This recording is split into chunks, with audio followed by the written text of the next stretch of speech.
di Development. Ya. Nah, jadi izin menayangkan profil Pak Suyanto. Ini profil Pak Suyanto yang di Google Scholar. Nah, ini kalau kita lihat Pak Suyanto ini cukup aktif menulis. Nah, yang terakhir Pak Suyanto tulis di tahun 2021. Oh, tahun 2021 ini 2021 bulan ke-7 Pak Suyanto udah nulis berapa artikel ini yang muncul di Google Scholar? 1, 2, 3, 4, 5, 6, 7, 8, 9, 10, 11, 12, dan seterusnya. Ini kalau dibacakan satu-satu keburu adzan zuhur. Jadi sepintas profil Pak Suyanto seperti itu.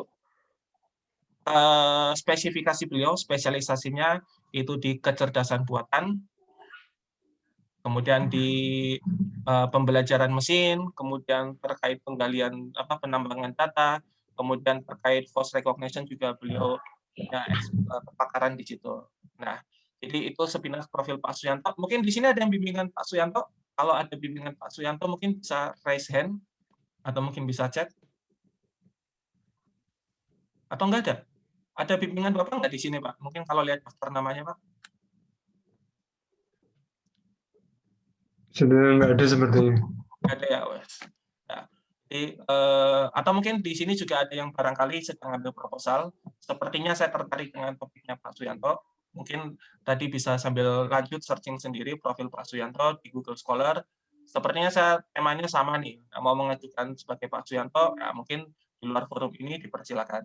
Nah, Pak Suyanto mungkin bisa sambil coba Pak share screen-nya. Oh iya, baik.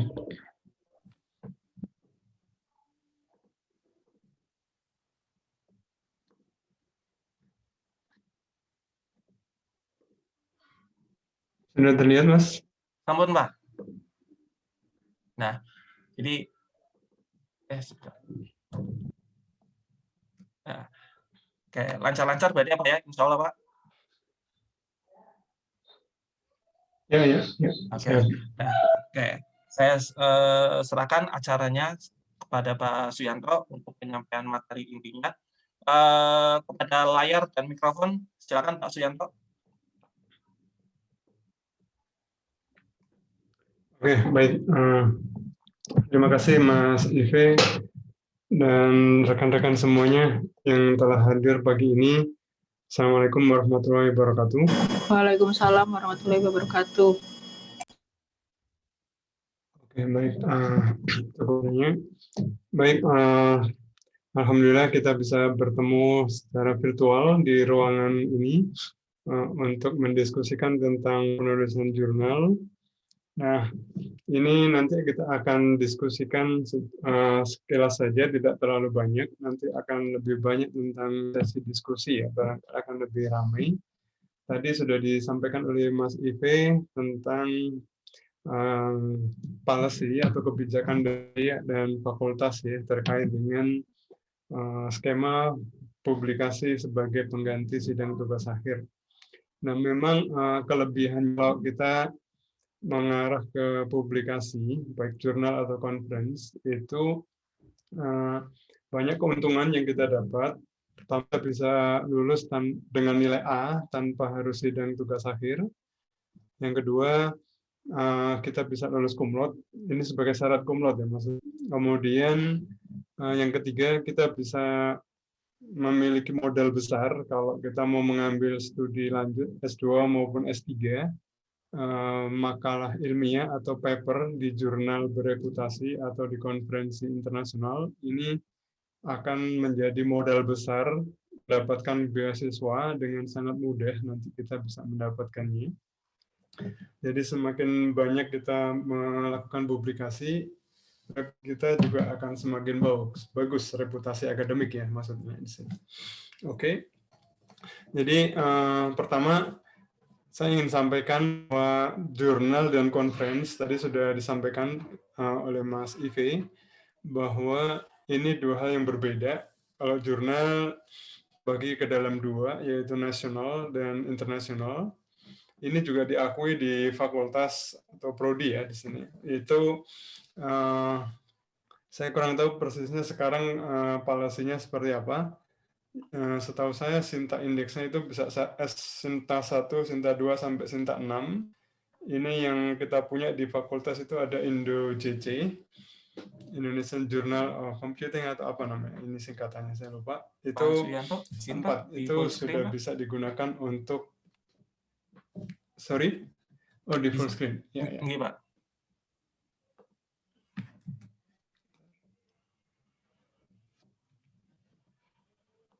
Oke, matur nuwun, Pak.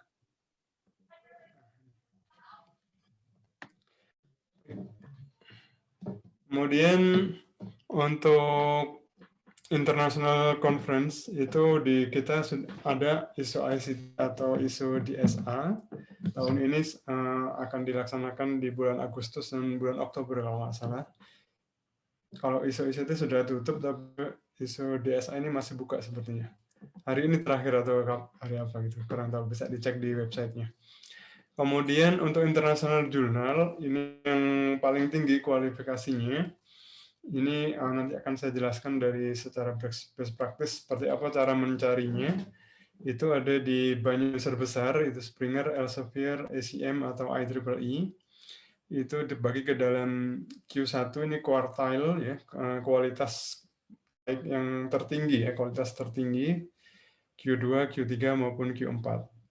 Memang ini relatif sulit, tapi mahasiswa S1 saya rasa terlalu tidak mesti harus mengejar target ke sana, tetapi ada kemungkinan kalau anak S1 bisa menembus satu dari Q1 sampai Q4 ini sebagai satu model besar ya untuk mengambil S2 atau S3, bahkan langsung S3 bisa di Jerman ya. Nah, pengalaman baru 3 mahasiswa bimbingan saya yang pernah dapat Q2 dan Q3. Ada 4 mahasiswa bimbingan saya pernah dapat.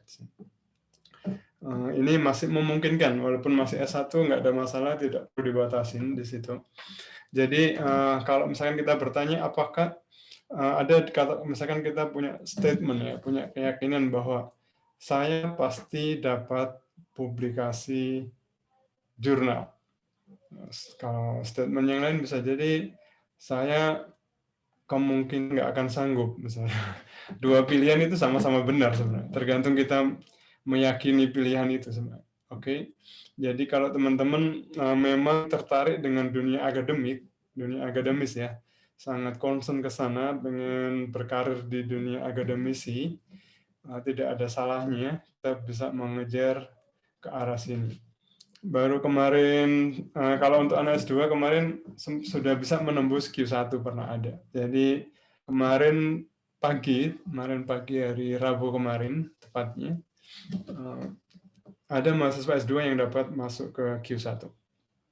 Itu meskipun sulit masih ada peluang untuk masuk sana. Oke, yang perlu kita pertimbangkan untuk bisa memilih satu di antara 3 ini ya, salah satu 3 kriteria ini, 3 jenis publikasi ya, itu apakah itu jurnal nasional, apakah konferensi internasional, atau jurnal internasional. Mana yang mesti kita pilih itu bergantung dari riset kita. Hasil riset kita ini apakah memiliki novelty yang cukup tinggi atau tidak. Kemudian apakah berupa novelty yang tinggi atau berupa contribution. Nah, ini jauh berbeda. Istilah ini biasanya disebutkan kalau novelty ini adalah new procedure. Kita menemukan prosedur, skema, algoritma, metode, model, frameworks, atau approach yang baru yang secara signifikan lebih baik, jauh lebih baik dibandingkan yang paling canggih saat ini.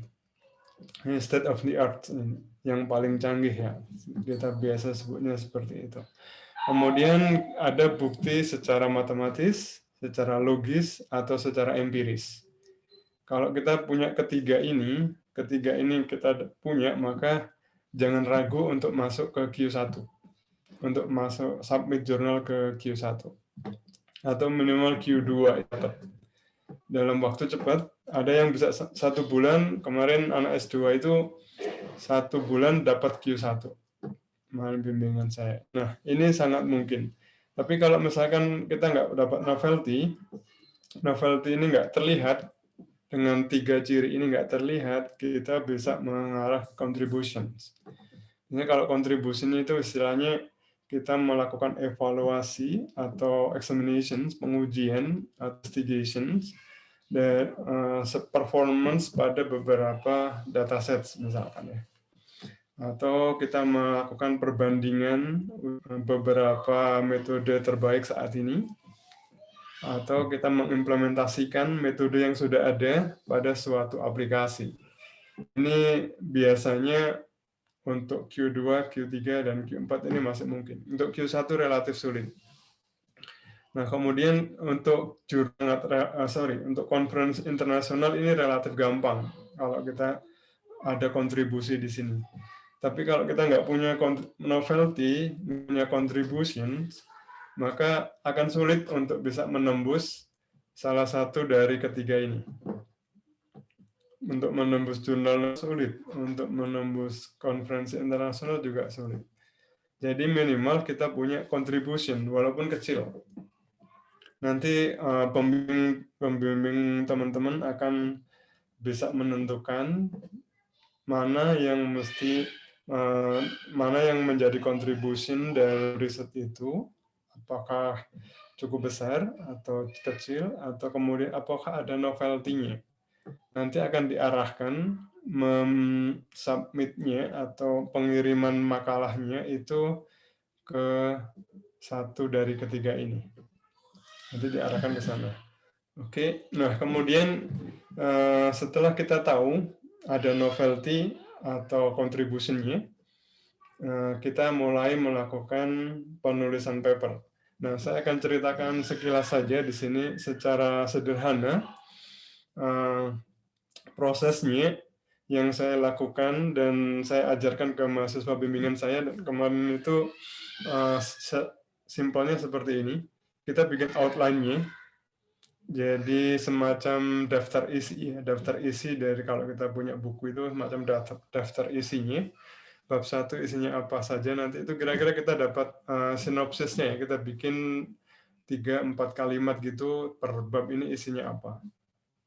Nah, kemudian setelah outline-nya jadi, kita udah kebayang tuh hasil dokumen akhir paper kita itu bakal seperti apa, udah terlihat dari outline-nya. Nah, kemudian yang kita isi dulu biasanya literatur review. Ini subsection 2 yang kita isi dulu. Setelah literatur review dapat selesai, nanti ini akan ketemu metode apa yang mesti kita pakai, yang kita gunakan dalam riset, atau jika ada novelty, itu dari literatur review akan kelihatan apakah temuan kita ini memang benar-benar novelty atau tidak, berdasarkan literatur review yang kita lakukan. Nah, setelah literatur review selesai, baru kita masuk ke section 1, yaitu introductions. Di sini, sebenarnya introduction ini adalah ringkasan dari literatur review. Di paragraf terakhir introduction itu biasanya akan muncul apa yang kita propose, metode yang kita propose, atau comparison atau evaluation atau apa, di situ akan terlihat di paragraf terakhir di introduction. Nah, kemudian setelah selesai bab 1-nya selesai, baru kita bergerak ke bab 3. Section 3 ini propose model atau propose methods atau apa saja yang menjadi temuan. Bisa propose model, bisa develop system, atau ini sistem yang kita develop. Ini kalau kita membangun aplikasi ya. Kalau propose model ini menemukan model baru atau metode baru di situ, atau algoritma baru, atau apapun namanya di sini. Nah, ini adalah penjelasan detail dari bagian introduction bab paragraf terakhir tadi. Ini kita jelaskan detail diagram bloknya, proses A sampai akhirnya, dari awal sampai akhir prosesnya. Nah, kemudian section 4 ini result and discussions. Ini kita mulai dari datasetnya yang kita pakai apa, kemudian pre-processingnya seperti apa, metodenya seperti apa, setting parameternya maksudnya di sini ya. metodenya dijelaskan di bab 3 maksudnya. Kalau yang section 4 ini dataset yang digunakan, kemudian setting parameternya dan hasil eksperimennya, kemudian analisisnya, mengapa lebih bagus dari metode sebelumnya, itu mesti jelas, mesti logis semuanya, cukup kuat penjelasannya di sini. Jadi results and discussion di sini, termasuk analisis hasilnya ya. Kemudian bab 5, section 5 ini adalah conclusion-nya. Biasanya conclusion sama kelebihan kekurangan modelnya, kemudian future works-nya. Rencana ke depan itu akan melakukan apa di situ. Oke, ini gambarannya itu. Kemudian setelah bab 1 sampai bab 5 selesai, kita masuk ke abstrak dan keywords. Baru kita bikin abstraknya. Abstrak ini berisi, kita ambil dari introduction. Abstrak ini ringkasan dari seluruh bab 1-5 ini. Paragraf pertama itu adalah ambil dari introduction. Ringkasan dari introduction kita ringkas 1-2 kalimat, kita masukkan abstrak. Kemudian propose modelnya, itu kita buat 2-3 kalimat, kita masukkan abstrak. Jadi propose model yang tadi mungkin 3 halaman, kita kompres menjadi cuma 3 kalimat saja. Masuk ke abstrak. Kemudian result and discussions, ini kita ambil 2-3 kalimat, masuk ke abstrak. Kemudian conclusion-nya juga kita ambil 1 kalimat saja, masuk ke abstrak. Jadi abstrak itu sebenarnya ringkasan dari 5 bab itu. Nah, setelah abstraknya jadi, baru kita cari kata-kata kuncinya. Kata-kata yang paling penting di dalam abstrak itu akan muncul di dalam keywords. Cuman 5 kata biasanya, maksimal 5 atau 6 kata maksimal. Nah, setelah semua dapat abstrak dan keywords-nya, baru kita bikin highlights-nya. Highlights ini maksudnya poin-poin penting yang menjadi temuan kita. Misalkan highlights ini nanti akan saya berikan contohnya, cara menentukan. Biasanya 3-5 poin, bullets ya, kira-kira bullets gitu ya bentuknya. Kemudian setelah ini selesai, baru kita bikin title-nya. Judul itu paling akhir. Dari seluruh proses itu, judul ini paling akhir. Jadi judul ini biasanya kita ambil dari abstrak. Dari keywords, dari highlights, bisa kita ambil dari situ. Kata-kata penting yang perlu muncul di judul ya. Nah, setelah selesai semuanya, kita lakukan reviewing and proofreading. Ini bisa dilakukan orang lain, kita bisa gunakan tools ya, bisa juga, bisa gunakan language editing services, bisa juga. Ada banyak caranya nanti di situ. Nanti akan saya jelaskan detailnya dalam best practice-nya. Nah, kemudian literatur review, seperti apa yang perlu kita lakukan, kita membutuhkan tools. Kalau sayangnya di TELU tidak memiliki jurnal yang cukup memadai untuk melakukan literatur review, teman-teman nanti bisa cari yang gratisan di Archive atau di ResearchGate dan sebagainya. Banyak yang gratisan. Tapi memang lebih cepat kalau kita punya akun yang berbayar mahal sih, memang akunnya ScienDirect ini cukup mahal harganya. Tapi bagi teman-teman yang ada dana bisa aja masuk ke sini, nanti punya akun di sana. Kemudian text and document editor. Nah, ini perbedaan text editor dan document editor ini sangat jelas, berbeda jauh. Jadi bagi teman-teman yang biasa memakai MS Word, ini disebut text editor. MS Word ini secara formatting sangat buruk, kualitasnya sangat buruk, Microsoft Word. Yang jauh lebih bagus itu disebut document editor, itu adalah LaTeX. Nanti akan saya jelaskan seperti apa penggunaan Bacomatex. Ini adalah sebuah tools yang sangat berguna. Cuman memang agak mahal bayarnya, sekitar 1,5 jutaan di sini harganya, cukup mahal. Bagi yang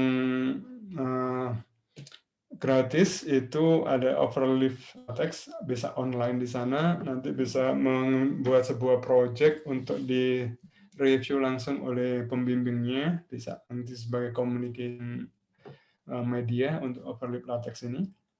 Kemudian tools lainnya, spelling and grammar checker, ini biasa yang saya pakai Grammarly. Nanti akan saya tunjukkan seperti apa. Kalau yang berbayar itu sekitar 2 jutaan, mahal memang untuk setahun sekitar 2 juta. Kalau yang gratis itu biasanya dibatasi jumlah kalimatnya, nggak boleh terlalu banyak, ada batasannya. Untuk misalkan kita tidak mau terlalu repot, bisa pakai language editing services. Ini ada yang dari yang murah sampai yang mahal juga ada, ini biasanya cukup lumayan. Bisa mulai dari 1 juta sampai 7 juta, 8 jutaan ada di sini. Biayanya cukup mahal memang. Kalau yang di Indonesia juga ada sebenarnya language editing, ada banyak iklan yang bisa kita cari di Google ya. Nah kemudian terakhir plagiarism checker. Ini di kampus kita punya, ada Identicate, ini yang nanti pembimbingnya bisa mengakses Identicate untuk bisa melakukan pengecekan plagiarisme. Kalau yang gratisan ada Turnitin, ada Plugsen, dan sebagainya. Ada banyak tools-tools lain yang gratis sifatnya, cukup banyak. Nah, kemudian bagaimana setelah kita menulis paper, bagaimana cara menemukan jurnal yang tepat atau conference yang tepat. Jadi yang potensial, yang kira-kira potensinya besar untuk bisa diterima di jurnal atau konferensi tersebut. Ini kita bisa gunakan Journal Finder di Elsevier. Ini ada Journal Finder, nanti bisa saya tunjukkan seperti apa caranya. Bisa juga di Springer, di IEEE juga ada, banyak. Kemudian untuk yang international conference, kita bisa cari di EDA System, bisa di EasyChair, itu kita bisa cari di Google untuk menemukan konferensi dan deadline pengiriman papernya dan sebagainya, itu ada semua di situ. Oke. Nah, kira-kira untuk materinya seperti itu, saya akan tunjukkan best practice-nya. Jadi untuk sebuah jurnal atau sebuah contoh, ini bisa terlihat tampilan paper ini. Masih PowerPoint, Pak? Bisa, Pak. Halo Mas Ive, bisa terlihat ini? Masih PowerPoint? Oh, masih PowerPoint ya? Ini, Oke, Pak. baik. Saya harus saya share dulu. Ini. Oh, ini sudah terlihat? Masih loading, Pak. Mungkin sebentar lagi. Oke. Ampun, Pak. Oke, baik. Ya. Ini contohnya satu paper yang baru dapat kemarin, hari Rabu kemarin. Ini mahasiswa S2. Ini judulnya Segmentation Technique and Dynamic Ensemble Selections to Enhance. Jadi ada kata-kata to enhance, ini artinya temuan di sini untuk memperbaiki.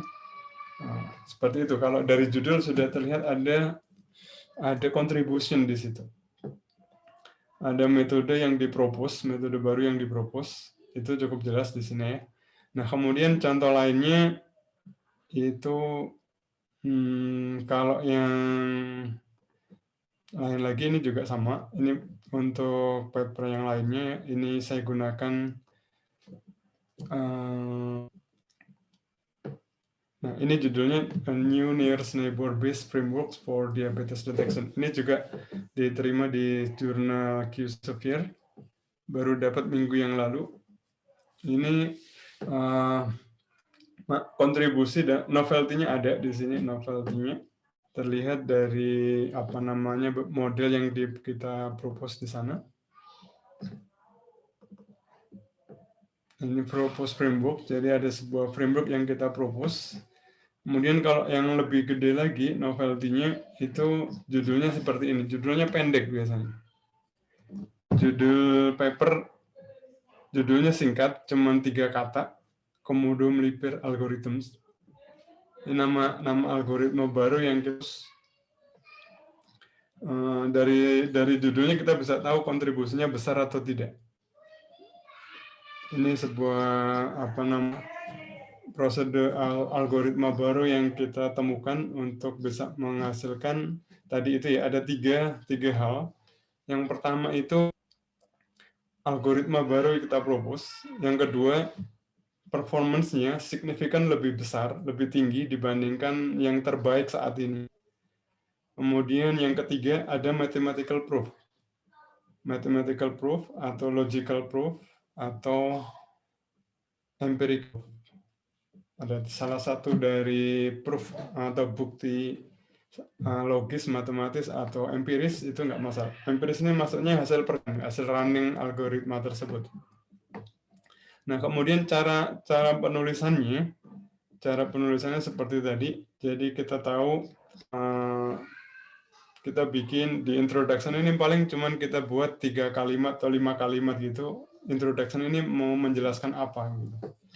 Awalnya itu untuk membuat kerangka papernya atau istilah kita outline-nya ya. Kemudian di bab 2 isinya apa dan seterusnya. Nanti alurnya prosesnya sama. Kemudian kalau ini pakai latex tadi ya saya jelaskan di sini. Ini menggunakan Comatex yang berbayar memang di sini.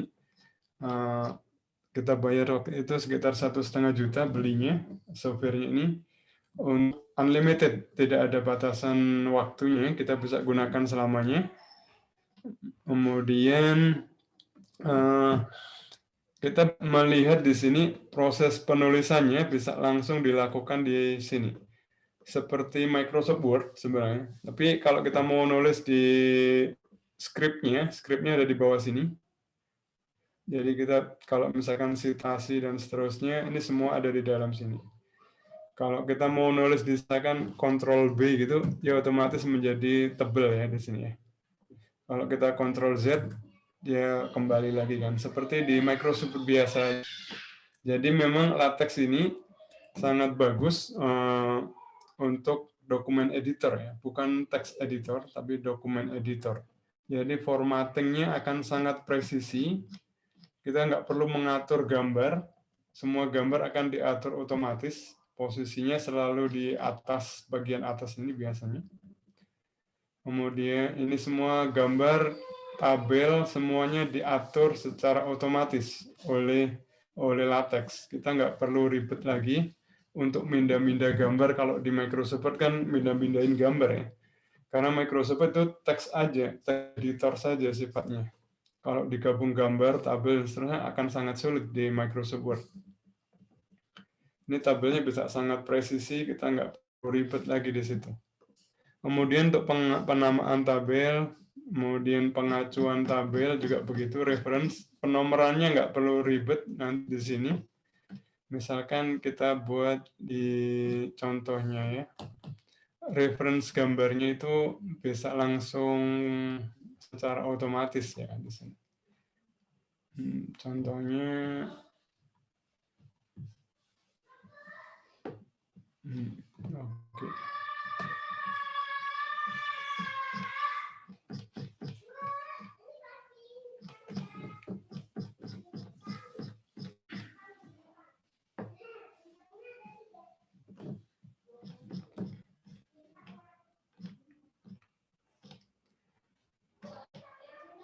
Oke, baik. Kemudian untuk berikutnya saya akan stop lagi, masuk ke ini.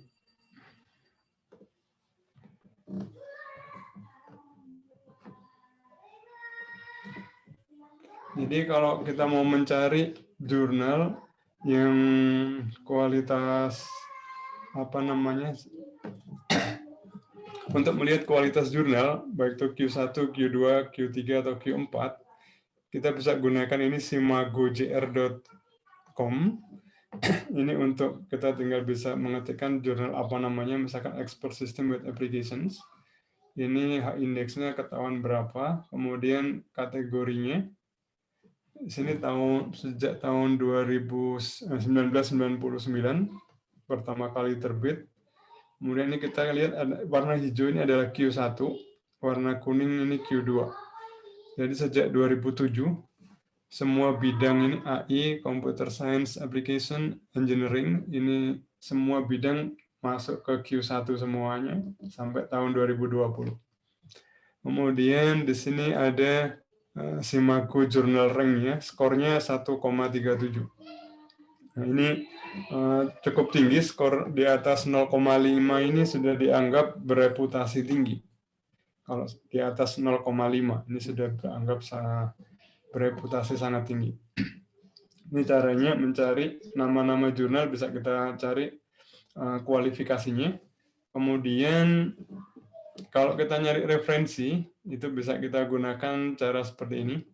Misalkan kita masuk ke signdirect.com. Ini kalau kita punya akun, ini kita bisa mendownload semua paper yang ada di dalam sini. Ada jutaan paper. Jadi kalau misalkan kita searching dengan kata kunci deep learning, misalkan kita beri tanda petik begini, artinya dua kata ini harus muncul bergandengan gitu, tidak boleh ada yang lepas. Kita bisa search di sini. Dan kita dapat 47.000 file paper ya di sini ya. Kita bisa lakukan filtering. Misalnya kita review paper, review artikel. Review artikel ini berbeda banget dengan research paper ya. Teman-teman belum paham bagian ini. Jadi yang dimaksud review paper ini adalah paper yang mereview ratusan paper sebelumnya. Di sini tidak ada hasil risetnya, dia cuma membaca literatur, kemudian dibuat, disajikan dalam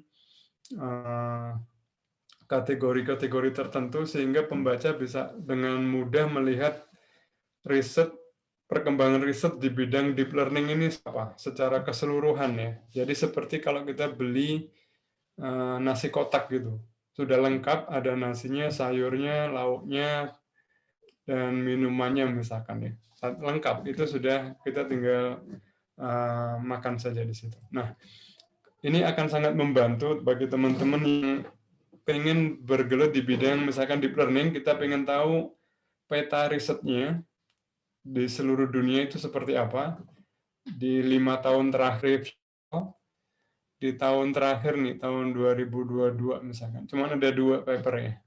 Nah, 2 paper ini akan membantu kita melihat dari semacam bird eye view atau helicopter view istilahnya ya. Jadi kita melihat dari atas, kita melihat keseluruhan riset tentang deep learning itu seperti apa, itu dari riset artikel. Kalau ini sudah kita tahu perkembangan, nanti kan kita tahu yang masih terbuka itu riset tentang deep learning ini bagian apanya. Misalkan bagian optimasi hasil learning-nya misalkan, kemudian bagian explainability-nya misalkan, dan seterusnya. Itu bisa kita pahami dari sejumlah riset artikel ini. Kemudian kita bisa lakukan filtering berdasarkan akses type-nya, apakah open access atau tidak. Kalau open access ini artinya kalau kita nggak punya akun, kita tetap bisa download paper tersebut. Kalau berbayar itu biasanya satu artikel atau satu paper itu kita mesti bayar $35. Cukup mahal untuk satu paper ya. Bagi yang punya teman di luar negeri yang punya akses ke SignDirect ini, bisa aja kita minta tolong gitu ke teman untuk downloadin beberapa paper yang kita nggak bisa download itu. Seperti itu tekniknya. Kalau kita sudah punya, kalau saya biasanya untuk menghasilkan sebuah jurnal, itu membutuhkan biasanya sekitar 100 sampai 200-an paper yang perlu kita download. Kemudian kita kelompokkan berdasarkan temanya atau berdasarkan metode yang mirip ya, kemiripan metode dan hasil eksperimennya, dataset yang dipakai dan seterusnya, itu bisa kita kelompokkan. Kita baca hanya abstraknya saja, abstrak atau kalau perlu kesimpulan saja, abstrak dan kesimpulan. Jadi dalam 1 jam kita bisa baca 10 paper, besok 1 jam lagi 10 paper gitu. Jadi nggak perlu terlalu berat sebenarnya. Nah, dalam 1 minggu kita bisa baca 100 paper. Dari situ nanti kita akan kebayang peta riset di bidang deep learning ini seperti apa. Yang terbaru dan yang terbaik itu yang mana papernya. kemudian kita bisa menemukan satu novelty, satu kontribusi yang itu bisa kita dapatkan di sana.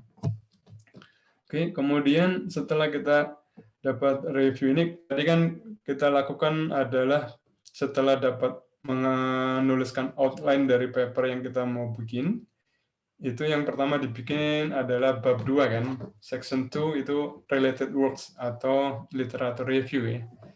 Jadi ini yang kenapa saya tadi sampaikan yang pertama dilakukan adalah section 2, yaitu literature review yang kita buat.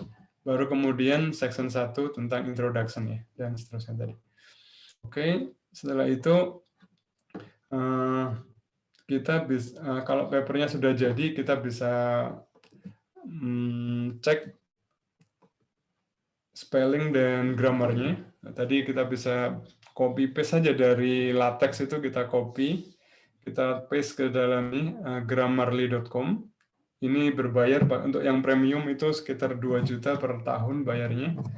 Untuk yang gratis itu biasanya cuma berapa ribu kata atau berapa ratus kata yang bisa dicek ya. Di sini kalau kita lihat ini ada suggestion-nya. Jadi misalkan di ini bagian abstraknya ada kesalahan apa di sini misalkan ya. Ini bisa cek. Kemudian ini misalkan salah, kita bisa klik di sini. Ini akan otomatis di-update, berubah semua nanti di sini. Ini bisa kita hapus misalkan untuk memperbaiki kesalahan. Secara otomatis kita bisa selesaikan ini. Nah, ini akan membantu dalam proses spelling checker dan cekan grammarnya.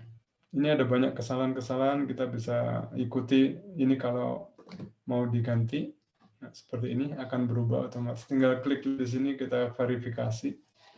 Nah, setelah selesai, itu sudah paper kita sudah siap sebenarnya untuk submit. Tapi sebelum submit, itu ada plagiarism check. Kita bisa gunakan iThenticated, bisa minta bantuan dosen pembimbing tentu saja yang akun iThenticated untuk bisa melakukan pengecekan. Ini biayanya kalau setahu saya, kalau hitungan saya itu sekitar $2,5 paper. Satu paper ini dicek maksimum 5 kali, hanya diberi kesempatan 5 kali. Tapi ini sudah ditanggung Telkom University, sudah punya akun untuk sampai 14.000 dokumen yang bisa dicek. Jadi teman-teman nggak usah khawatir. Ini tidak kita sudah diberi fasilitas oleh Telkom University untuk melakukan authenticate ini. Dosen pembimbing punya akses, sebagian besar sih punya akses untuk ke akun ini. Kemudian, oke, ini hasil kita bisa cek di sini. Hasilnya adalah 15% ini kemiripannya, similarity index atau kemiripan. Kita bisa cek di sini. Kalau ini ada yang sama dengan jurnal lain di referensi nomor 1 ini ada di bagian ini akan dijelaskan dengan cukup detail. Nanti kalau terlalu banyak yang mirip itu kita lakukan parafrase ya. Kita ganti kalimatnya dengan kalimat yang kita sendiri ya, kalimat kita sendiri. Jadi kalau kita copy paste dari paper lain itu pasti akan kedeteksi di IT ini. Jadi minimal biasanya 20% batasnya. Kalau lebih dari 20% itu ditolak, biasanya akan di IEEE atau Elsevier atau publisher manapun biasanya batasnya di kisaran 20%. Kalau 15% ini biasanya karena referensinya yang biasanya akan, nah ini daftar referensi pastinya sama karena ini judul paper ya, nggak bisa diganti kan, bisa di parafrase di sini. Ini biasa, jadi ada batasan maksimal sekitar 20%. Nah kemudian kita punya tadi paper yang sudah selesai tadi, kita bisa dan sudah dicek plagiarismenya 20%, kita bisa gunakan tools untuk mencari paper yang tepat. Misalnya kita tinggal copy abstraknya, Kita cari di Journal Finder elsevier.com. Ini akunnya kita masukkan, kemudian judulnya tadi kita masukkan judulnya juga di sini.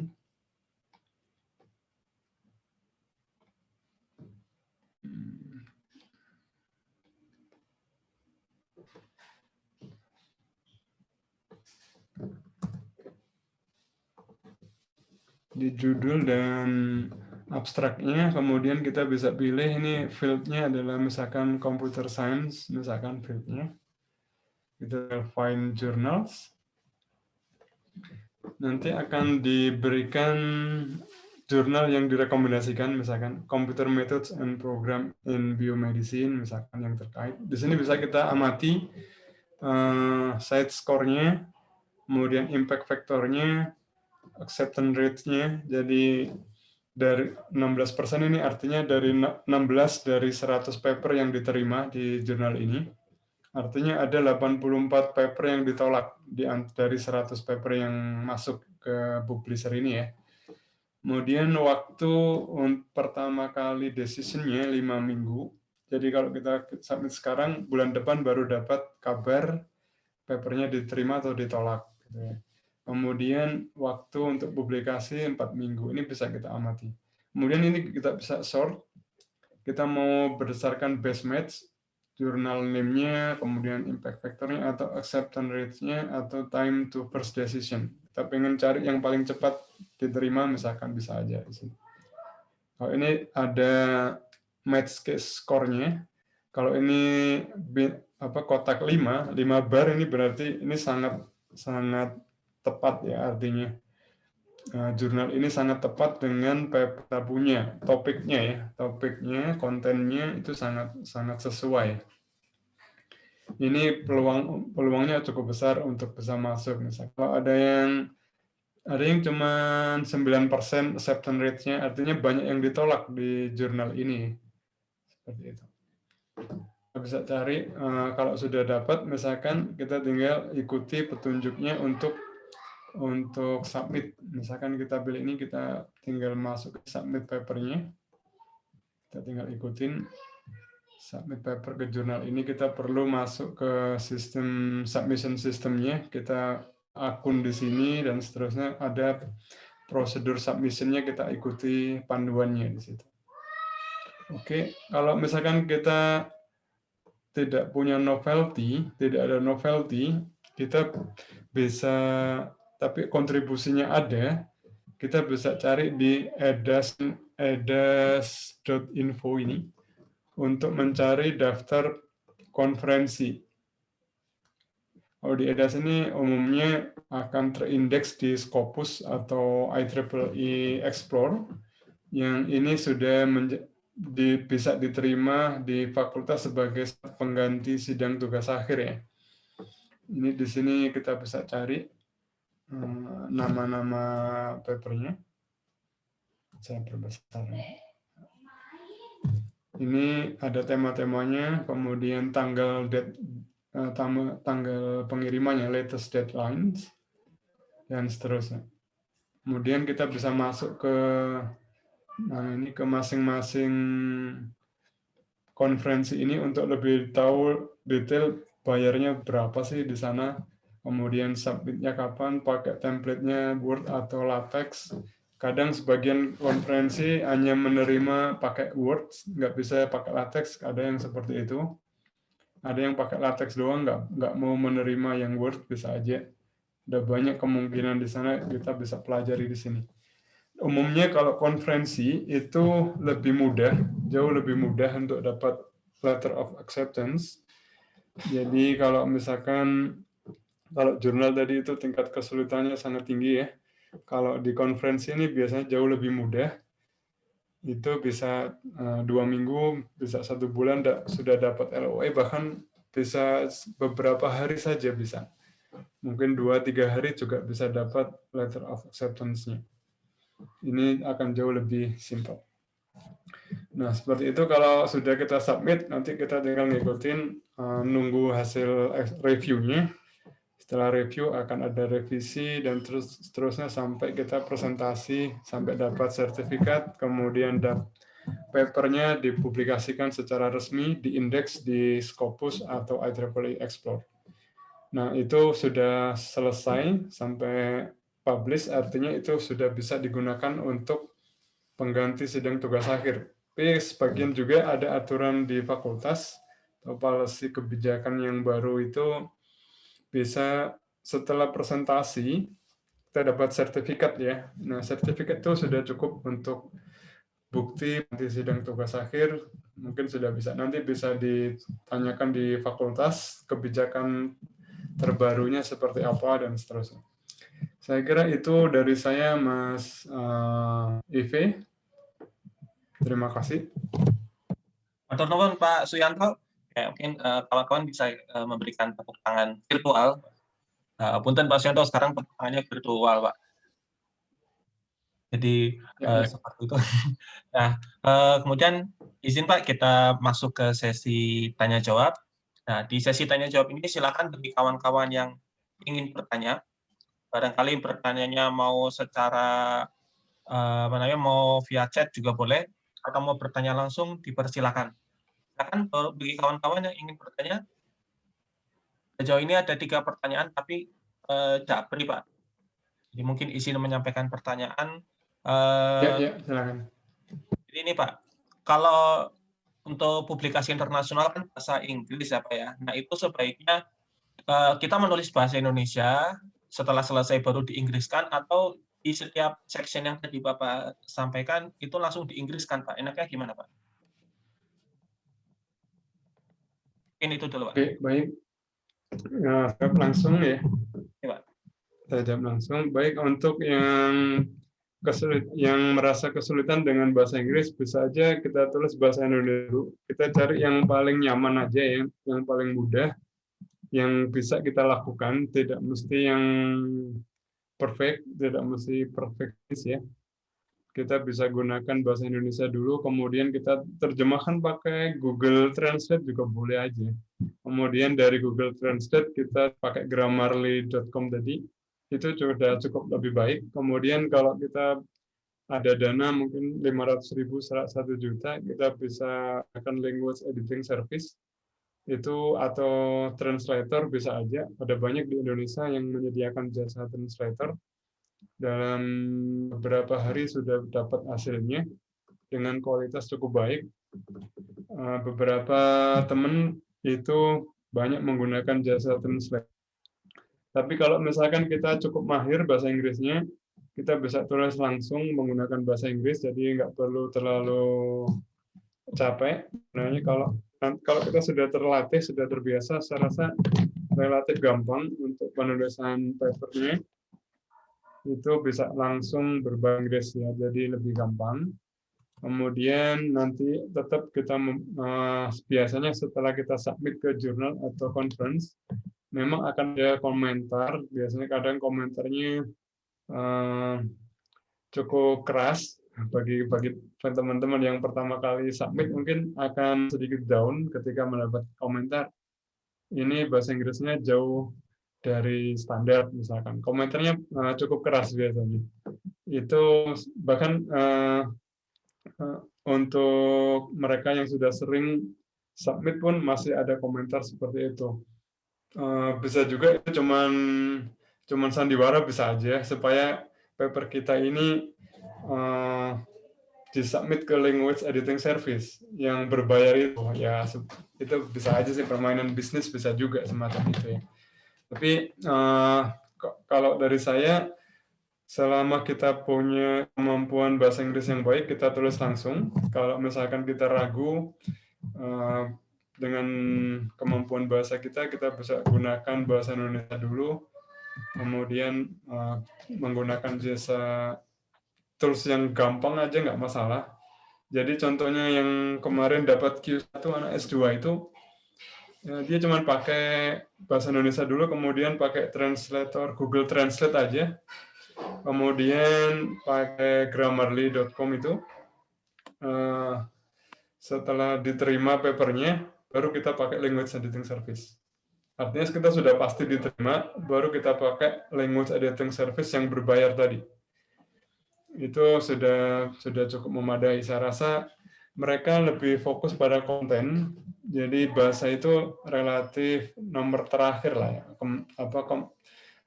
Kualitas bahasa relatif tidak diperhatikan di awal. Setelah kita dapat penerimaan, dapat letter of acceptance, baru bahasa Inggris itu dipermasalahkan biasanya. Jadi nggak perlu ragu, nggak perlu khawatir tentang bahasa. Kita bisa gunakan tools-tools yang simple dulu. Yang penting kontennya terlihat ada novelty, ada kontribusi. Itu yang penting dulu.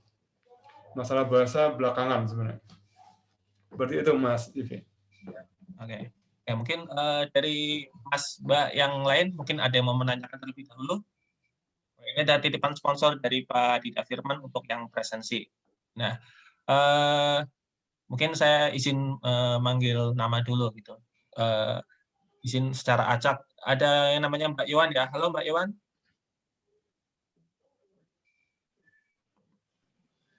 Iya, saya Pak. Oke. Dirimu sedang ngambil tugas akhir, Mbak?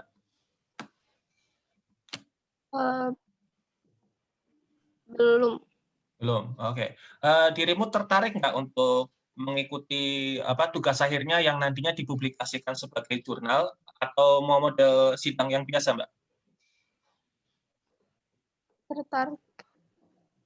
Oke. Dari penjelasan Pak Suyanto tadi, ada sesuatu yang kira-kira ketika dirimu nanti ngambil tugas akhir yang kira-kira akan menjadi kendala nggak, Mbak, kira-kira?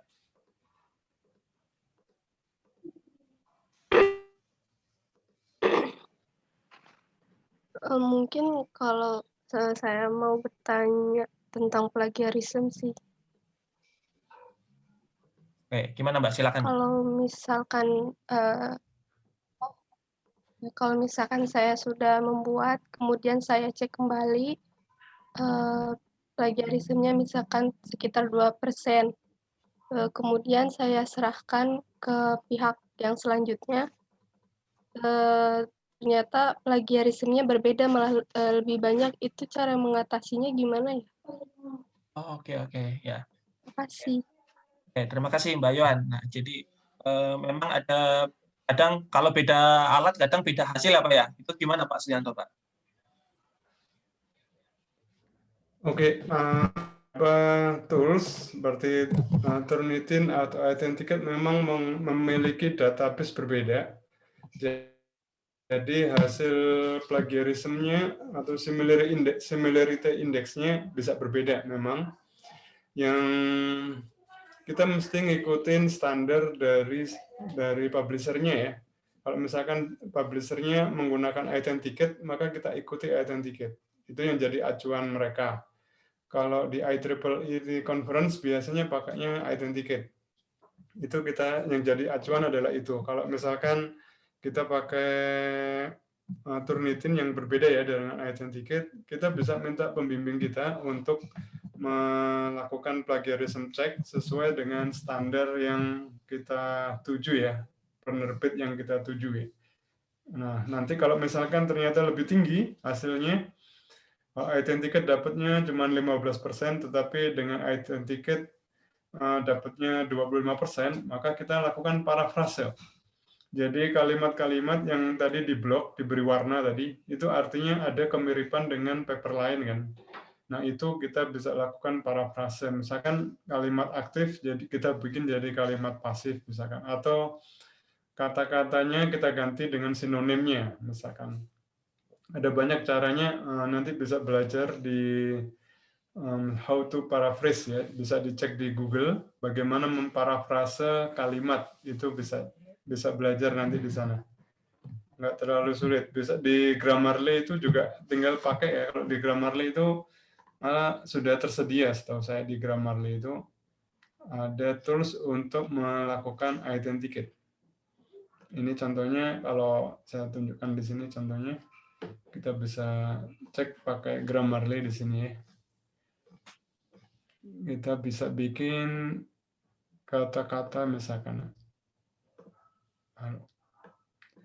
Kalau kita klik di sini akan muncul, nah ini identify diganti classify atau apa. Ini kan ada sinonim word-nya ya, kita tinggal ganti aja di sini. Ini udah ganti classify. Artinya kata-kata yang ini sangat mudah untuk kita punya tools cukup banyak di sini. Jadi nggak perlu terlalu khawatir. Kalau kita tahu caranya, kita menggunakan tools-tools yang banyak, yang tepat, kita tahu cara menggunakannya, proses penulisan paper sebenarnya relatif mudah. Jadi teman-teman kemarin bimbingan saya dari 11 orang itu 9 orang sudah selesai, sudah dapat penerimaan di konferensi internasional.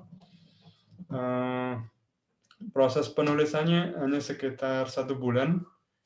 Proses penulisannya termasuk eksperimennya ya. Kalau penulisan papernya biasanya cuma 2-3 hari selesai. Saya ajari cara penggunaan tools-nya. Saya ajari misalkan dengan pertemuan di Google Meet. Saya jelaskan tools-tools penggunaannya. Saya beri akun Grammarly itu saya share akun saya.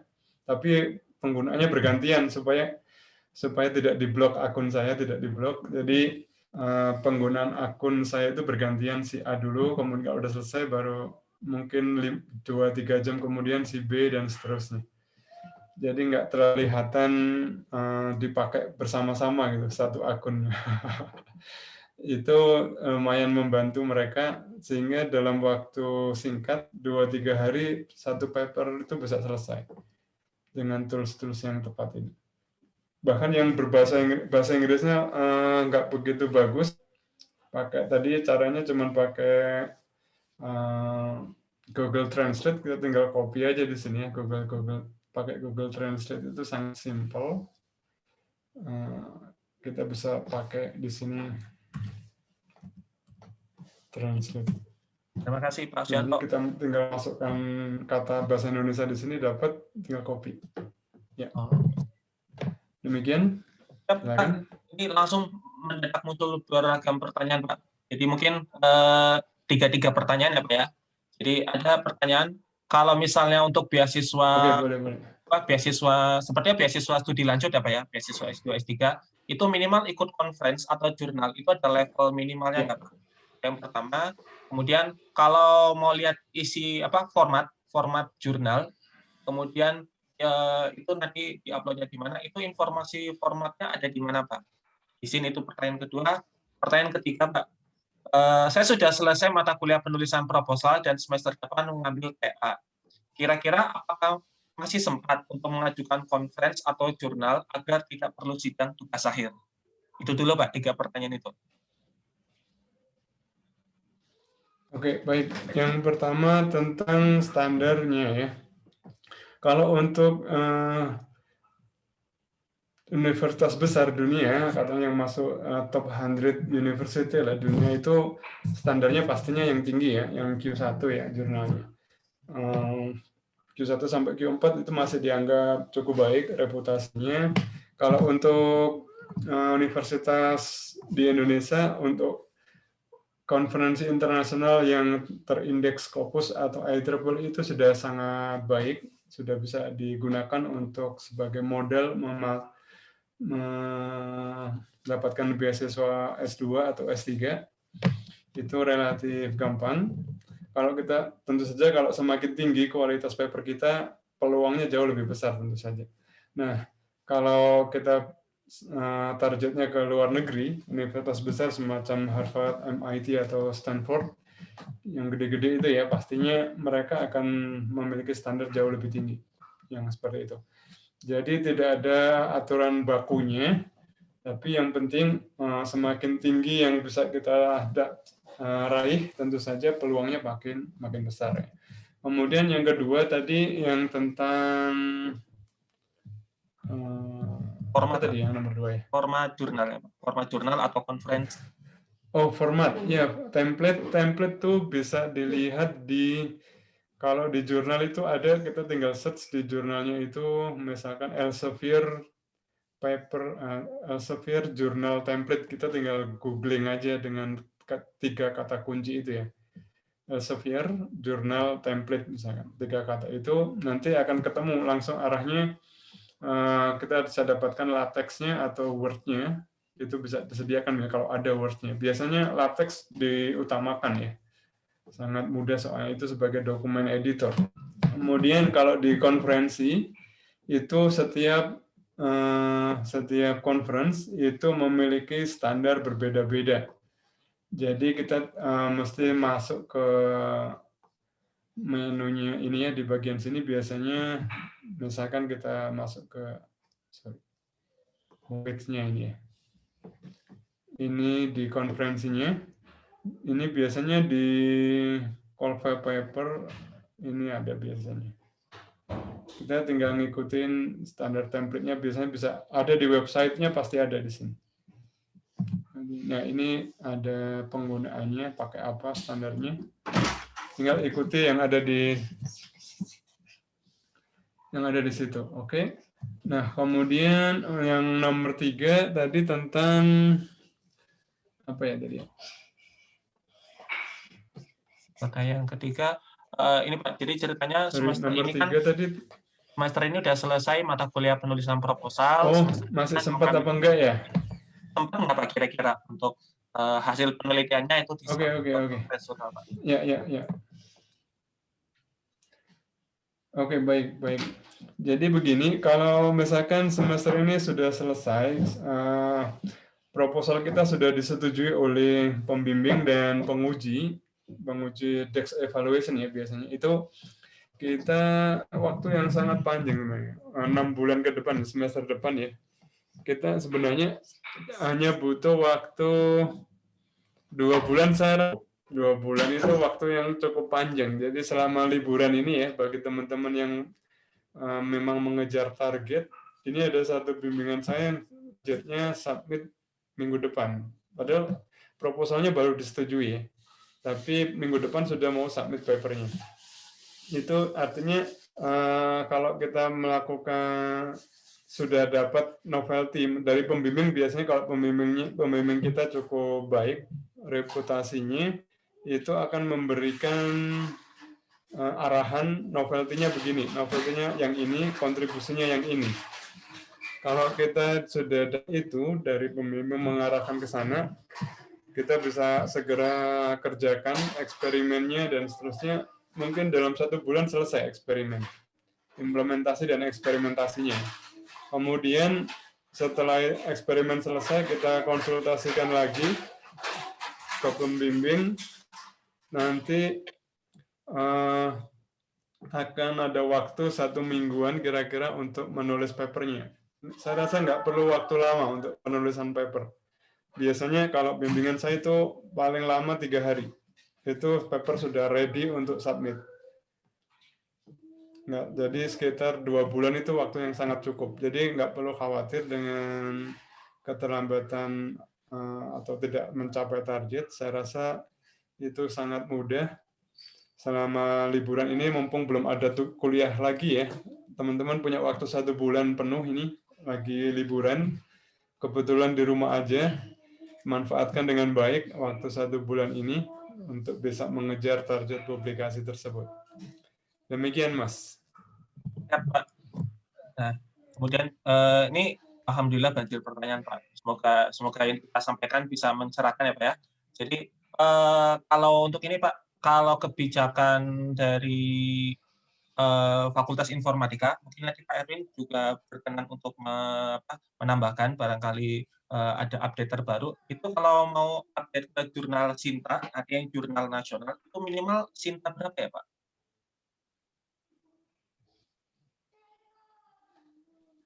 Saya kira tidak ada batasan atau Sinta yang disampaikan Mas Yuyanto tadi bisa semua masuk. Nah, Bisa. 1 sampai Sinta 5 ya Mas ya? 6 ya. 6. Kalau nggak salah 6. kemarin ada mahasiswa saya yang lulus dengan Sinta 4 ada, tapi memang ada target utama lah kita misalkan kita coba dorong mahasiswa kita ke Sinta 1, Sinta 2 gitu. Itu masalah nanti misalkan ada review dan sebagainya terus kemudian turun dan sebagainya itu tidak terlalu, tapi kalau langsung targetnya Sinta 4, Sinta 5 menurut saya nggak terlalu ini. Jadi mungkin target tertinggi dulu Mas ya, mungkin ya gitu. Ya. Oke, berarti tidak ada itu pertanyaan dari Mas Teja. Jadi Mas Teja tidak ada ketentuan minimal berapa gitu. Yang lainnya juga gitu. Kemudian ini ada pertanyaan, saya bingung maksudnya. Dari Mbak Indriana Novianti, Pak, saya masih termasuk golongan semester tengah-tengah. Semester tengah-tengah itu apa ya? Namun ada keinginan atau rencana untuk pengambilan tugas akhir dengan jurnal. Maksud saya untuk persiapan dan kematangan berpikir dalam membuat jurnal. Namun yang saya bingungkan bagaimana cara untuk mendapatkan pembimbing. Apakah harus menunggu saat semester akhir? Bagaimana Pak Suyanto? Mungkin nanti ada tambahan dari Pak Erwin juga silakan. Oke, ya baik. Bisa aja kita publikasi tidak harus melalui tugas akhir. Jadi kalau misalkan ada dosen nih punya proyek menawarkan satu proyek untuk implementasi model yang dibangun oleh dosennya ya misalkan, teman-teman bisa aja ikut join pada proyek tersebut, kemudian bisa membuat publikasi di sana. Seperti saya, misalkan saya punya 5 proyek tahun ini ya, ada 5 proyek, saya share ke teman-teman di lab, misalkan ada yang bisa bantuin proyek ini enggak. Kemudian kita dari satu proyek itu kita bisa menulis tidak hanya satu paper, bahkan satu proyek itu bisa menulis 8 paper, bisa banyak. Jadi kalau misalkan kita punya anggota timnya itu 4 orang nih misalkan. Biasanya saya sebagai ketua itu minimal 4 paper yang saya publish dalam 1 tahun untuk satu topik project ya, satu project. Kemudian masing-masing anggota tim saya itu menghasilkan papernya masing-masing, bisa aja. Jadi misalkan ada mahasiswa nih, saya tertarik, Pak, saya pengen nulis paper sendiri, boleh. Saya berikan novelty-nya ini kira-kira kontribusinya begini, tolong silakan kerjakan risetnya, kemudian nanti saya arahkan penulisan papernya dan seterusnya. Ya bisa aja sebagai penulis pertama mahasiswanya, saya penulis keduanya, bisa aja seperti itu. Ada pendanaan risetnya ada, jadi nanti teman-teman ada honornya, honor asisten riset tuh sekitar 2 jutaan ya per bulannya, itu teman-teman dapat honor di sana. Kemudian untuk publikasinya itu ditanggung penuh oleh kampus, oleh Telkom University ditanggung penuh biaya publikasinya. Kalau ada dari project juga misalkan biaya untuk language editing service-nya juga ditanggung dari biaya project. Itu cukup banyak. Jadi teman-teman bisa komunikasi dengan dosen, calon dosen pembimbingnya misalkan, bisa dari semester 4 nggak masalah. Selama kalian punya skill yang baik dalam skill coding misalkan, atau skill minat yang tinggi, kemudian komitmen yang tinggi juga untuk membantu menyelesaikan project, saya rasa nggak masalah. Jadi ada peluang untuk ke sana sehingga publikasi bisa dapat walaupun di luar tugas akhir ya. Nanti di semester, misalkan semester 4, semester 5 ya, semester depan ya, semester 5 dapat 1 publikasi, semester 6 dapat 1 publikasi lagi, semester 7 dapat 1 publikasi melalui tugas akhir, nggak masalah. Semester 8 dapat publikasi lagi, bisa aja. Jadi selama kuliah boleh aja bisa dapat 4 publikasi gitu, nggak masalah. Oh, S1 cita rasa S3 baik, Pak. Nanti ketika teman-teman itu mungkin bagi yang suka ya, memang bagi yang berminat. Bagi yang seperti ini saya lihat memang minatnya tinggi ke situ ya. Semester 4 sudah berpikir ke sana kan, artinya itu bagus. Berpikir jauh ke depan dia. Jadi saya arahkan bagi teman-teman yang memang ke arah situ, tidak masalah, teman-teman bisa cari dosen yang kira-kira tepat sebagai mentor ya, atau sebagai pembimbing. Walaupun itu tidak resmi sebagai pembimbing tugas akhir itu boleh saja. Kemudian nanti di tugas akhir kebetulan tinggal gampang kan kalau sudah pengalaman ya. Seperti itu boleh aja. Baik, seperti itu Mas. Oke, siap. Pertanyaan kelanjutannya Pak. Tadi Pak Suyanto kan menyinggung kalau judul itu ditentukan di akhir ya Pak ya. Terus menentukan tujuan dan patokan penelitiannya bagaimana? Ya, betul. Itu pertanyaan pertama. Pertanyaan kedua, apakah baik jurnal atau conference semuanya ada presentasi? Biasanya presentasi mekanisme dan syaratnya bagaimana dan dengan siapa Pak? Itu Pak, 2 pertanyaan itu dulu aja Pak. Dari Mbak Arai. Oke, baik. Terima kasih Mbak Arai. Ini untuk judul memang di akhir. Nah, untuk tujuan itu biasanya kan kalau kita bikin proposal itu kita menentukan problem statement ya, rumusan masalah dan tujuannya, objektifnya ya. Nah, dari situ sudah ketahuan sebenarnya. Sudah terlihat novelty contribution-nya sudah terlihat dari proposal itu sebenarnya. Sudah sangat terlihat di sana. Kemudian itu akan dibantu oleh pembimbing, biasanya pembimbing yang mengarahkan, walaupun kita sendiri juga bisa, sebagai mahasiswa kita punya ide begini misalkan, kemudian kita konfirmasi apakah ide kita ini benar, nanti pembimbing akan mengarahkan, oh ya, idenya bagus, novelty-nya terlihat jelas, besar gitu, itu akan menjadi poin penting. Kemudian judul itu nanti akan dengan mudah kita tentukan di akhir setelah papernya selesai. Apakah sesuai dengan objektif atau tujuan penelitian yang kita tentukan di awal tadi. Biasanya akan nyambung sekali biasanya. Kemudian contoh yang tadi ya saya ilustrasikan. Contohnya misalkan dulu saya membuat algoritma X algoritma gitu, X algorithm namanya. Karena belum ada nama ya, belum ada nama. Tapi tujuan saya waktu itu adalah menghasilkan sebuah algoritma baru yang kualitasnya, performance-nya jauh lebih tinggi dibanding algoritma terbaik saat ini untuk bidang swarm intelligence. Kemudian setelah selesai baru kita kasih namanya Komodo algorithm tadi, namanya seperti itu. Itu satu judul biasanya di akhir dan sesuai dengan hasil yang kita temukan. Kalau misalkan ternyata judulnya di tengah jalan misalkan terjadi perubahan yang tadinya judulnya itu Komodo ternyata cecak gitu.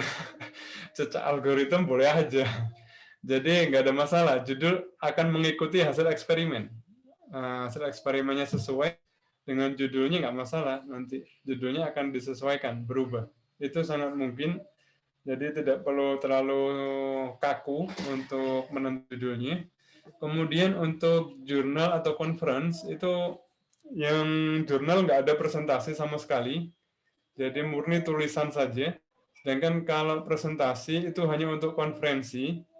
Konferensi itu biasanya yang hadir biasanya parallel session ya. Hadir paling cuma 10 orang atau 20 orang, nggak banyak yang hadir. Itu yang hadir biasanya sesama presenter juga, sesama presenter seperti kita juga. Menit presentasi bisa juga dengan memutar video yang kita pre-recorded ya, pre-recorded video. Tinggal di-play nanti oleh moderator. Kemudian 5 menit terakhir kita menjawab pertanyaan. Jadi biasanya pertanyaan cuma 1 atau maksimal 2 pertanyaan, nggak banyak. Jauh lebih ringan dibanding kalau sedang tugas akhir itu 2 jam. Lama itu, dan kita dibantai-bantai habis-habisan itu. Kalau konferensi jauh lebih mudah. Kalau kita nggak bisa jawab, kita bilang, maaf saya nggak bisa jawab, silakan email pembimbing saya gitu, nggak masalah. Jadi kalau di konferensi itu nggak ada yang namanya nggak lulus. Kalau konferensi pasti lulus. Karena kalau kita nggak sanggup jawab, pertanyaan cuma 1 atau 2 ya, nggak banyak. Kita nggak bisa jawab, kita bilang aja nggak bisa. Nggak tahu, silakan email pembimbing saya gitu, bisa aja. Seperti itu. Jadi relatif jauh lebih ringan kan kalau di sidang tugas akhir ya. Tapi kita akan lebih berat ketika penulisan papernya, memang lebih berat di sana. Oke, seperti itu Mas. Izin mengajukan ada 3 pertanyaan berikutnya Pak. Pertama, apakah bisa seseorang yang tidak bergerak di bidang akademik dan bukan seorang mahasiswa untuk publikasi internasional? Itu pertama. Yang kedua, saya terinspirasi melanjutkan paper yang telah dibuat sebelumnya. Apakah judul papernya harus beda dengan judul paper sebelumnya? Yang kedua. Pertanyaan ketiga, Pak, apakah bisa mendapatkan referensi codingan PA, Pak, sehingga untuk PA tidak coding dari scratch, namun bisa dengan mengupgrade dari sebelumnya? Itu dulu 3 pertanyaannya, Pak. Monggo. Oke, baik. Ya, untuk yang pertama, kalau memang tidak tertarik ke bidang akademik, nah sebaiknya pakai jalur yang lain ya. Jalur yang lain kalau nggak salah entah di fakultas sudah diakomodasi atau belum, kita bisa menggunakan jalur hak kekayaan intelektual kalau nggak salah ada ya. Jadi kita bisa mengajukan HKI untuk kalau misalkan kita membuat produk ya, itu ada namanya capstone design ya, tugas akhir yang sifatnya membuat produk atau prototipe. Kalau misalkan atau kita misalkan pengen membangun startup sendiri ya, bisa aja kita membuat produk prototipe gitu, kemudian prototipe itu kita patenkan atau kita ciptakan gitu. Itu mungkin bisa dijadikan sarana atau jalur lain untuk sebagai pengganti sidang tugas akhir. Entah sudah diterapkan di fakultas atau belum, nanti bisa dikonfirmasi. Dulu sempat ada wacana seperti itu, cuman kurang tahu diimplementasikan atau belum. Tapi kalau misalkan tidak tertarik ke dunia akademik, memang nanti nggak terlalu banyak berguna sih memang untuk kedepannya.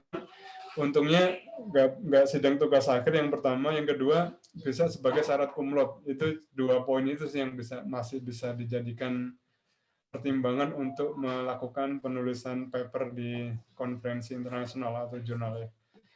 Kalau misalkan nggak tertarik ke situ, mendingan jangan, nanti ada teman-teman merasa tertekan di situ, nggak bisa tidur nyenyak dan makan enak, itu nggak bagus nanti. Iya, Pak. Kemudian yang kedua,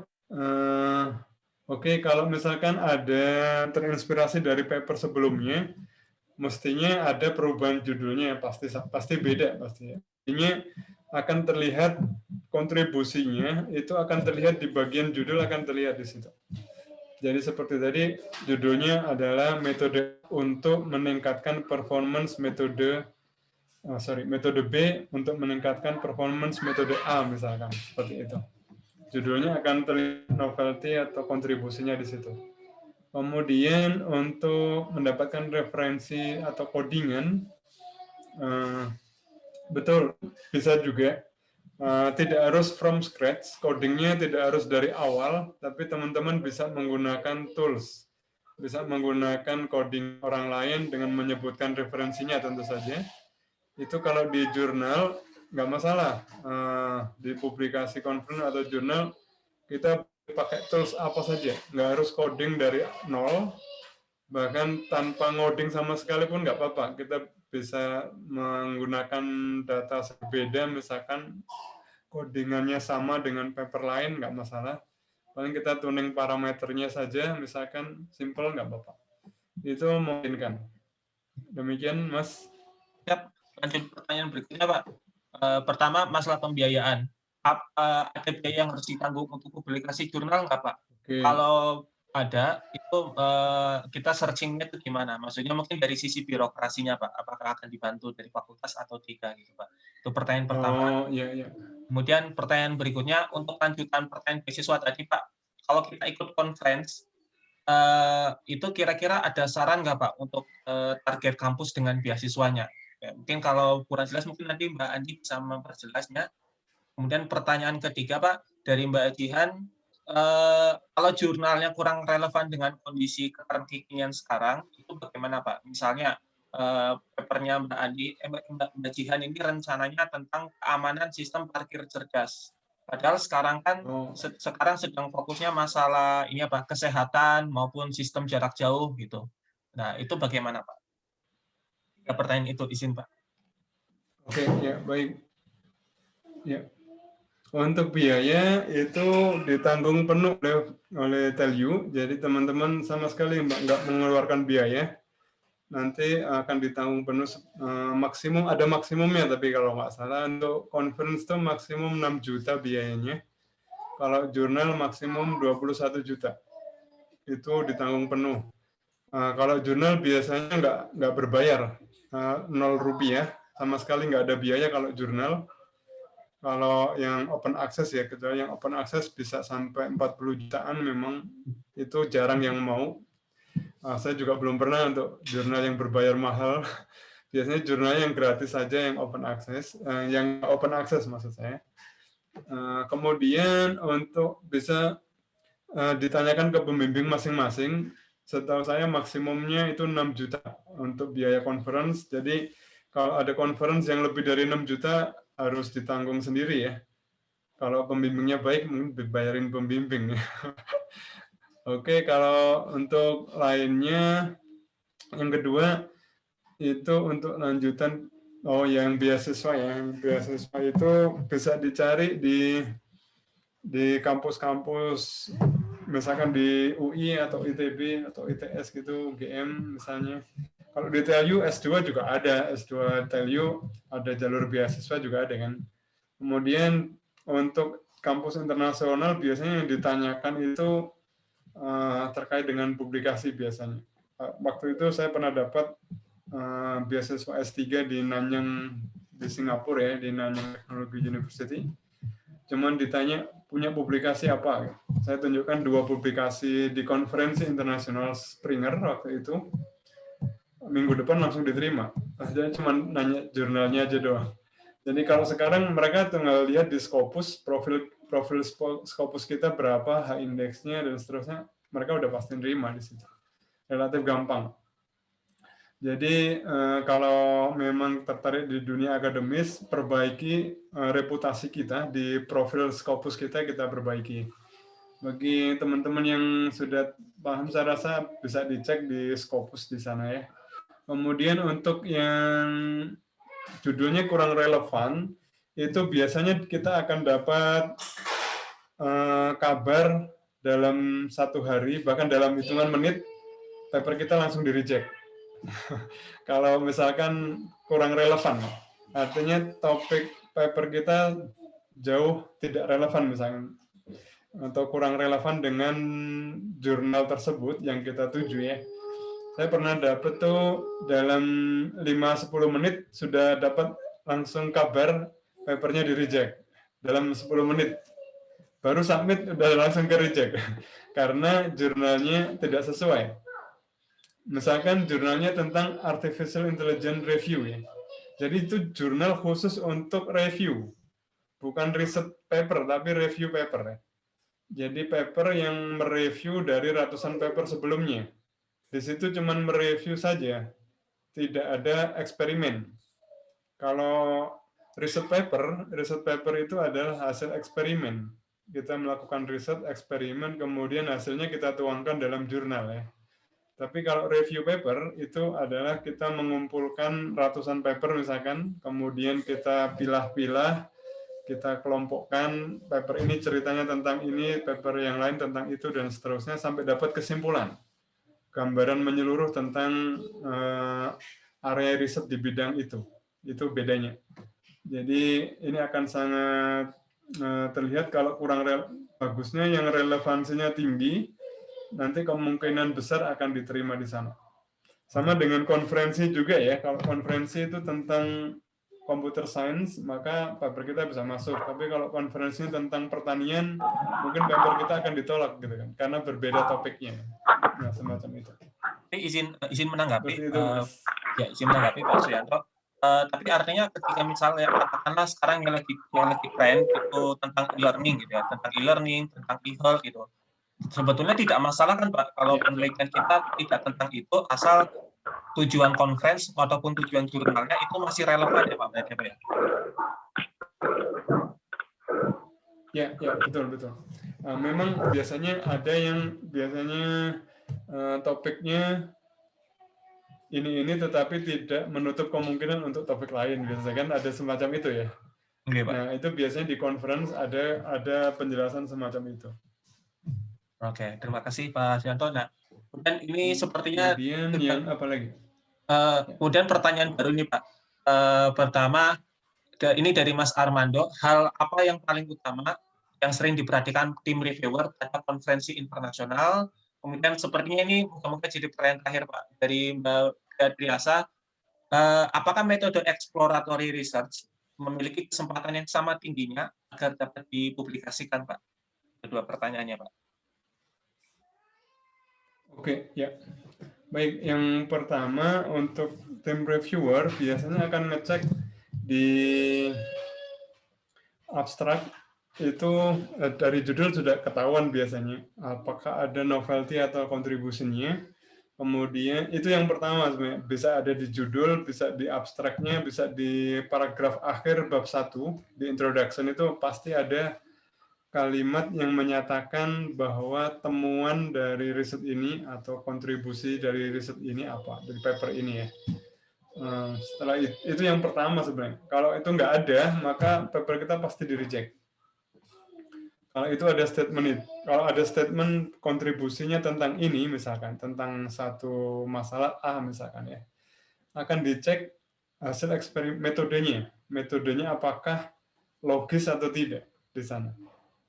Kemudian eksperimennya apakah memang berkorelasi kuat dengan metodenya. Bisa jadi eksperimennya itu cuma ngerandom data gitu, bukan eksperimen, bukan merunning algoritma, tetapi data-data bisa di-generate at random kan, artinya data palsu, data bohongan gitu. Itu akan ketahuan pasti oleh tim reviewer. Mereka biasanya sangat ahli di bidangnya, sehingga kalau ada eksperimen yang tidak masuk akal, itu pasti akan ketahuan. Kemudian yang kedua, pertanyaan terakhir ini ya, tentang exploratory research. Nggak masalah, untuk exploratory research itu punya peluang yang sama, untuk peluang yang sama dengan paper lain. Maksudnya di sini kan kita membuat riset yang sifatnya eksplorasi secara luas ya, secara luas. Seperti tadi bisa aja berupa review paper, bisa aja. Memang ada yang sebagian mengkhususkan review paper, kemudian yang merepresentasikan semacam exploratory research juga bisa aja. Kemudian yang full research paper itu juga bisa aja. Jadi ada banyak kemungkinan-kemungkinan yang berbeda-beda. Nanti teman-teman bisa baca di jurnal atau konferensi yang dituju, itu biasanya ada penjelasan atau semacam information guidance for authors, biasanya ada penjelasan di sana. Itu kita bisa tinggal ikutin panduan-panduan yang tertera di dalam website tersebut. Saya kira demikian, Mas. Satu pertanyaan terakhir, Pak. Mungkin ini sebagai bonus. Biasanya kan karena kita ada target waktu ya, Pak ya, biar segera lulus, Pak. Boleh nggak sih, Pak, yang namanya kita double submission, Pak? Jadi kita sudah selesai tugas akhirnya, submit di sini, submit di situ, dengan harapan antisipasi barangkali nggak lulus. Itu boleh nggak sih, Pak, seperti itu, Pak? Oh, secara etika, Bu. Secara etika ini sangat buruk, tidak boleh. Secara etika jelas di situ sama dengan kalau kita melamar seorang gadis, nggak mungkin melamar 3 orang gitu kan. Jadi ngelamarnya satu, kalau diterima, kalau ditolak baru kita melamar yang kedua, seperti itu. Karena problemnya ketika diterima dua-duanya, ketika paper kita diterima di 2 conference, mesti salah satu harus kita cancel kan. Oh, kalau di cancel itu rasanya sakit gitu, bagi yang tercancel ya. Sama kan, seperti tadi kita melamar 2 gadis, diterima dua-duanya, mungkin salah satu kita cancel, oh bisa bunuh diri nanti orangnya. Nah itu secara gampangnya seperti itu ya. Jadi sebaiknya tidak. Biasanya ada statement kalau kita submit ke jurnal atau conference bahwa ada satu pernyataan yang kita tanda tangani bahwa paper yang kita submit ini tidak pernah dipublikasikan dan tidak pernah dikirimkan ke jurnal lain. Artinya tidak under review di jurnal lain. Artinya khusus hanya jurnal yang kita tuju sekarang saja yang submit. Jadi hanya boleh submission tunggal, single submission. Nggak boleh double ya. Nggak boleh triple, dan nggak boleh. Seperti itu. Ini untuk etika semacam itu, Pak, teman-teman. Oke, ya. Jadi pertanyaan. Oh iya, ini yang penting saya sampaikan juga, jangan sampai ada nanti begini kejadiannya bisa seperti ini. Misal perlu komunikasi yang kuat ya. Bisa jadi nanti mahasiswa mengirim jurnal papernya, pembimbingnya juga mengirim paper gitu. Itu bisa double submission kan. Nah, jadi perlu komunikasi yang kuat supaya nggak ada terjadi double submission. Ini pernah terjadi, waktu dulu pernah terjadi, tapi sekarang sudah ada mekanisme yang lebih aman, di mana untuk mengirim sebuah paper, maka semua penulis di paper tersebut harus tanda tangan. Jadi nggak boleh satu orang saja yang tanda tangan, sehingga sepengetahuan semua penulis ketika submission ya. Jadi tidak akan terjadi kemungkinan submission 2 kali bersamaan ya di waktu yang sama. seperti tadi. Seperti itu Mas Ive. Nah, oke, jadi yang terkait pertanyaan terakhir memang ini menjadi titik tekan bahwa nanti silakan kawan-kawan ketika memutuskan saya akan menggunakan jalur tanpa sidang alias publikasi, berarti kawan-kawan perlu memilih dengan baik mau submit di mana gitu ya, mau dikirimkan kemana gitu. Masing-masing tentu punya target, tapi yang penting jaga etika, kirimkan hanya satu artikel di satu waktu gitu. Kalau permasalahan ditolak itu udah jadi risiko, nanti bisa kirim ke tempat yang lain gitu. Yang penting jangan di waktu bersamaan kirim ke dua tempat sekaligus gitu.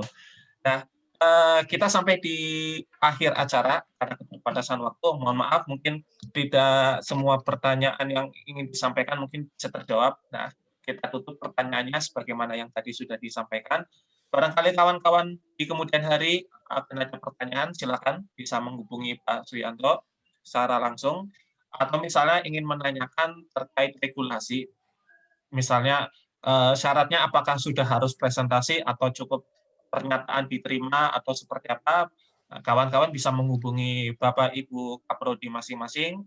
Nah, untuk update barangkali ada kebijakan-kebijakan yang terbaru gitu. Nah, kalau tidak salah sih kebijakan pengambil sidang ini waktu Pak Suyanto jadi wakil dekan ya Pak ya, kalau nggak salah ya. Iya betul. Nah, Dulu jadi di 2018 sama Bapak Mas ya Pak. 2019, tapi lumayan membantu bagi teman-teman ya, cukup mudah nanti, sehingga sama-sama terbantu, mahasiswa juga terbantu, fakultas, dosen, semuanya sama-sama untung lah ya, win-win solution untuk semuanya, semoga bisa seperti itu. Ya, jadi semoga pertemuan hari ini bisa memotivasi dan harapannya nanti selesai lulus, nanti kawan-kawan sudah bisa melihat di internet ada nama kawan-kawan gitu kan. Jadi kan keren kan, Jody Faza itu ada di IEEE namanya, kemudian Mbak Tasya Salsabila namanya ada di Science Direct dan seterusnya. Oh, ini baru lulus S1 namanya sudah muncul di mana-mana. Itu kan sebuah prestasi tersendiri gitu.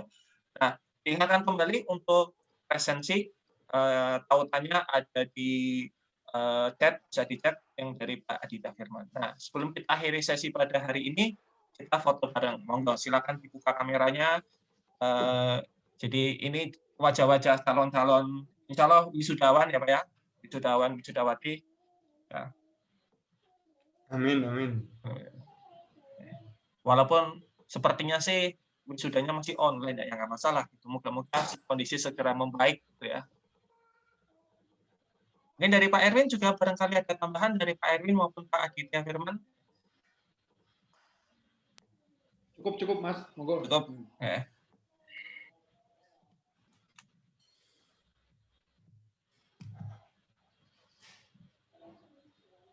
Oke.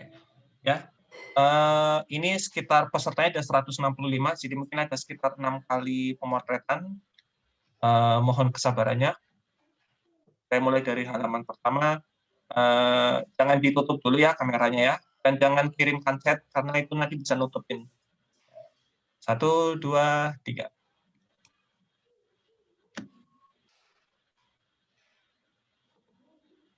Bentar.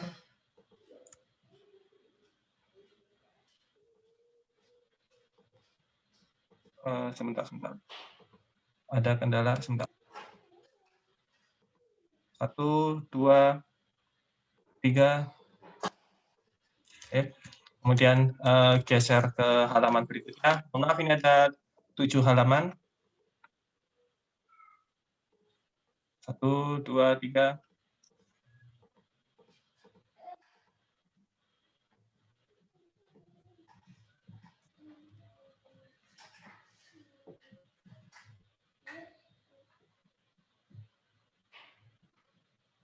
Kemudian halaman berikutnya 1, 2, 3.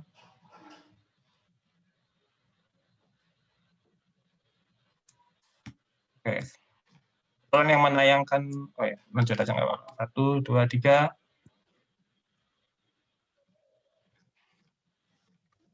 1, 2, 3. Terakhir.